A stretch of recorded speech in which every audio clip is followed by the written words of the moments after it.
the first book of Moses, called Genesis. Chapter 7. And the Lord said unto Noah, Come thou and all thy house into the ark, for thee have I seen righteous before me in this generation. Of every clean beast thou shalt take to thee by sevens, the male and his female, and of beasts that are not clean by two, the male and his female. Of fowls also of the air by sevens, the male and the female, to keep seed alive upon the face of all the earth.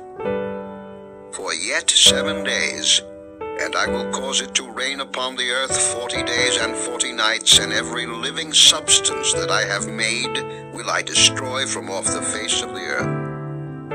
And Noah did according unto all that the Lord commanded him. And Noah was 600 years old when the flood of waters was upon the earth. And Noah went in, and his sons, and his wife, and his sons' wives with him into the ark, because of the waters of the flood. Of clean beasts, and of beasts that are not clean, and of fowls, and of everything that creepeth upon the earth, there went in 2 and 2 unto Noah into the ark, the male and the female, as God had commanded Noah. And it came to pass after 7 days, that the waters of the flood were upon the earth. In the 600th year of Noah's life, in the 2nd month, the 17th day of the month, the same day were all the fountains of the great deep broken up, and the windows of heaven were opened. And the rain was upon the earth 40 days and 40 nights.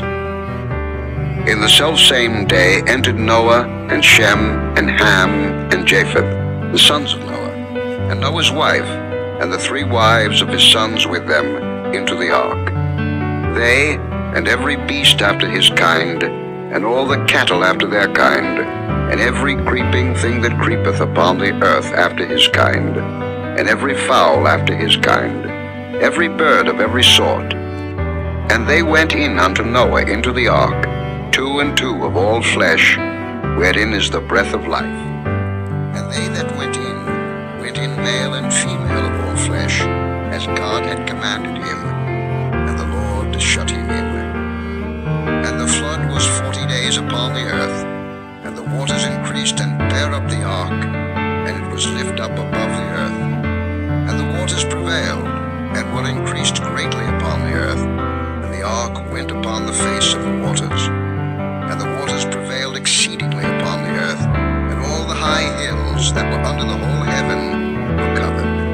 15 cubits upward did the waters prevail, and the mountains were covered. And all flesh died that moved upon the earth, both of fowl, and of cattle, and of beast, and of every creeping thing that creepeth upon the earth, and every man, all in whose nostrils was the breath of life, of all that was in the dry land, died. And every living substance was destroyed which was upon the face of the ground, both man and cattle, and the creeping things, and the fowl of the heaven, and they were destroyed from the earth. And Noah only remained alive, and they that were with him in the ark. And the waters prevailed upon the earth 150 days. Chapter 8. And God remembered Noah, and every living thing, and all the cattle that was with him in the ark. And God made a wind to pass over the earth, and the waters assuaged. The fountains also of the deep and the windows of heaven were stopped, and the rain from heaven was restrained. And the waters returned from off the earth continually. And after the end of the 150 days the waters were abated. And the ark rested in the 7th month, on the 17th day of the month, upon the mountains of Ararat. And the waters decreased continually until the 10th month. In the 10th month, on the 1st day of the month, were the tops of the mountains seen. And it came to pass at the end of 40 days, that Noah opened the window of the ark which he had made, and he sent forth a raven, which went forth to and fro, until the waters were dried up from off the earth. Also he sent forth a dove from him, to see if the waters were abated from off the face of the ground.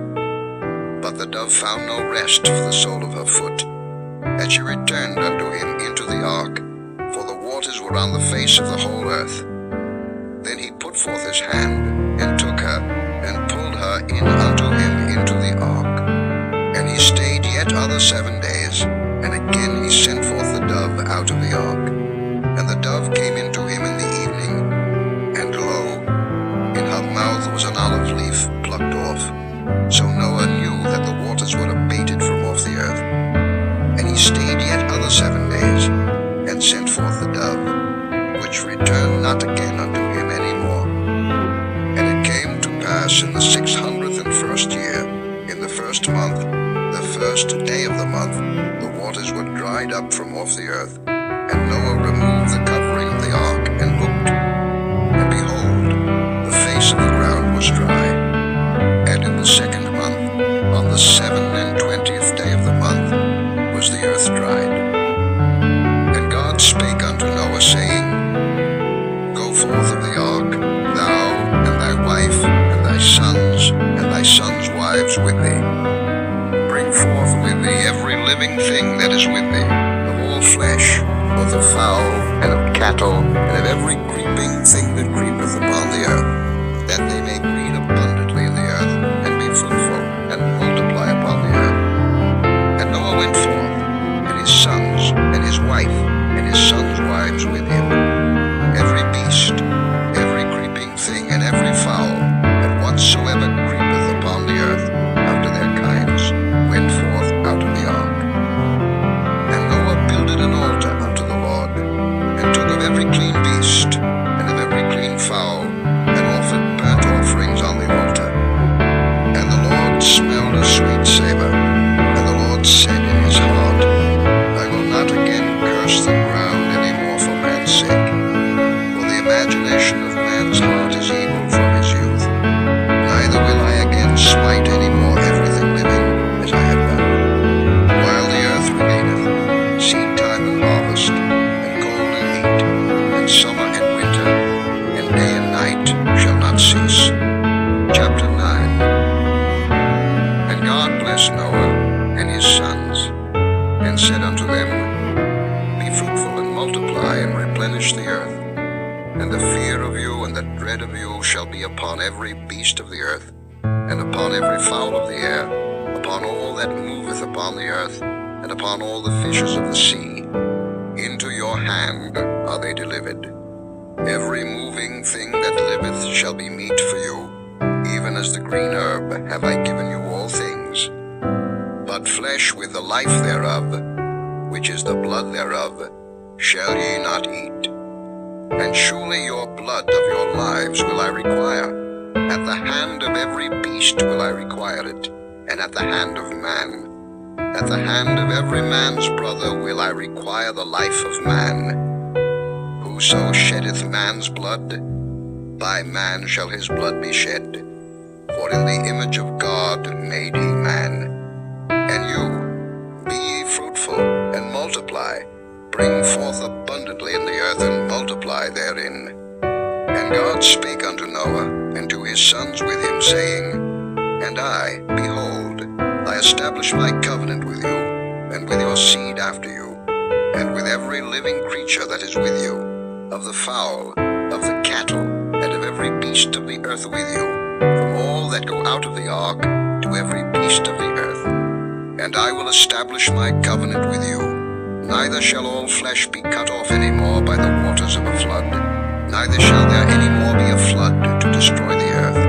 And God said, This is the token of the covenant which I make between me and you, and every living creature that is with you, for perpetual generations. I do set my bow in the cloud, and it shall be for a token of a covenant between me and the earth. And it shall come to pass, when I bring a cloud over the earth, that the bow shall be seen in the cloud. And I will remember my covenant, which is between me and you and every living creature of all flesh, and the war become a flood to destroy all flesh. And the bow shall be in the cloud, and I will look upon it, that I may remember the everlasting covenant between God and every living creature of all flesh that is upon the earth. And God said unto Noah, This is the token of the covenant which I have established between me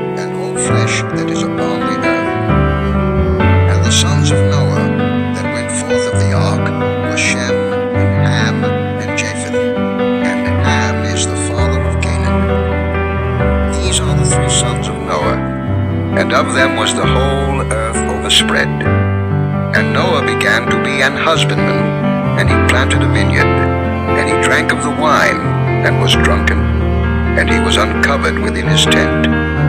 And Ham, the father of Canaan, saw the nakedness of his father, and told his two brethren without. And Shem and Japheth took a garment, and laid it upon both their shoulders, and went backward, and covered the nakedness of their father, and their faces were backward, and they saw not their father's nakedness. And Noah awoke from his wine, and knew what his younger son had done unto him. And he said, Cursed be Canaan, a servant of servants shall he be unto his brethren. And he said, Blessed be the Lord God of Shem, and Canaan shall be his servant. God shall enlarge Japheth, and he shall dwell in the tents of Shem, and Canaan shall be his servant. And Noah lived after the flood 350 years. And all the days of Noah were 950 years, and he died. Chapter 10. Now these are the generations of the sons of Noah, Shem, Ham, and Japheth, and unto them were sons born after the flood. The sons of Japheth, Gomer, and Magog, and Madai, and Javan, and Tubal, and Meshech, and Tyrus. And the sons of Gomer, Ashkenaz, and Riphath, and Togarmah. And the sons of Javan, Elisha, and Tarshish, Kittim, and Dodanim. By these were the isles of the Gentiles divided in their lands, every one after his tongue, after their families, in their nations. And the sons of Ham, Cush, and Mizraim, and Phut, and Canaan. And the sons of Cush, Seba, and Havilah, and Sabta, and Raamah, and Zabteka. And the sons of Raamah, Sheba, and Dedan. And Cush begat Nimrod. He began to be a mighty one in the earth. He was a mighty hunter before the Lord. Wherefore it is said, Even as Nimrod, the mighty hunter before the Lord. And the beginning of his kingdom was Babel, and Erech, and Akkad, and Calneh in the land of Shinar. Out of that land went forth Ashur,